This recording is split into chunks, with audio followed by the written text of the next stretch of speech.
so come on up. Let's talk about chronic absenteeism. Chronic absenteeism is being talked about in Indiana. Still work to be done, so there's not going to bury the lead. And in Michigan.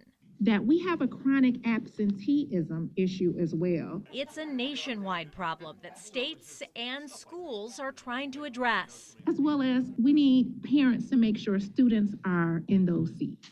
Let's look at the numbers by state. The good news in both Indiana and Michigan, chronic absenteeism rates are improving. In Michigan, during the past school year, just under 28% of students were chronically absent. That is a lot of students, but it is a big improvement, and you can see the decline since the peak in the 2021 to 2022 school year, when 38% of students were chronically absent. Now in Indiana, 2022 was the peak, when 21% of students in the state were missing 18 or more school days during the school year.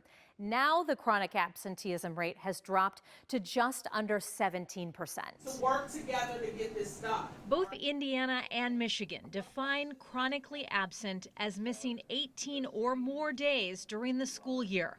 What's especially concerning is that state leaders in Indiana say many of those chronically absent children are missing far more than that. But when you start to stock the chronic absenteeism of students year over year over year, unfortunately, I have to say that there are some students whose absences can actually be measured in months and years. And remember, in both Indiana and Michigan, it doesn't matter how many of those absences are excused or unexcused. Indiana's data shows in many cases those absences are excused. The problem is when those students are not in class, they're missing valuable information. As you would imagine, when you miss a month of school, that's going to show up somewhere else, and where it's showing up is in student outcomes. The data shows students who are not missing school are doing far better. Chronically absent children are struggling in literacy, math, and in college readiness. And you can see why. This is Indiana's grade level data. You can see chronic absenteeism is high in kindergarten, then begins to drop mid-elementary school. These are crucial grades for learning those foundational skills in literacy and math. Indiana's data shows kids who are chronically absent are more likely to not pass the I-read in third grade. Then look at how the chronic absenteeism rate goes way up in the high school grades. This is why it has such an impact on graduation rates and college readiness. Now, this type of J-curve is not unique to Indiana. Michigan numbers follow a similar pattern. It's not the fact that they are unwilling and not wanting to come to school for the most part. It's that there are other responsibilities that happen in their households and in their families that make that more of a priority of survival and then school. Washington High School in South Bend is one of 78 schools in the state where more than 50% of students are chronically absent.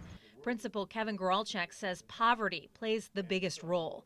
85% of kids at Washington live at or below the poverty line. There's a human element of survival, there's a human element of childcare, there's a human element of living and making a life. He says there is a process to find students, figure out the reasons they aren't in class, and connect them to resources so they can continue their education.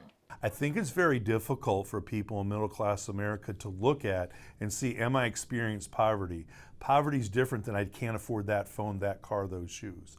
Poverty really is where am I going to sleep tonight? Why is the electricity not on in my house? What am I going to eat? What am I going to do? The good news is those numbers are also on the decline from previous years. In fact, in both Indiana and Michigan, chronic absenteeism decreased across all groups of students. Leaders in both states acknowledge much more work needs to be done to get children back to class regularly. There is an effort being made to try to pick up what we have and move forward with it in a direction that positively affects all of our students. I'm John Paul. Thanks for watching. Here's another video for you to watch. Also, please take a moment to subscribe to our channel.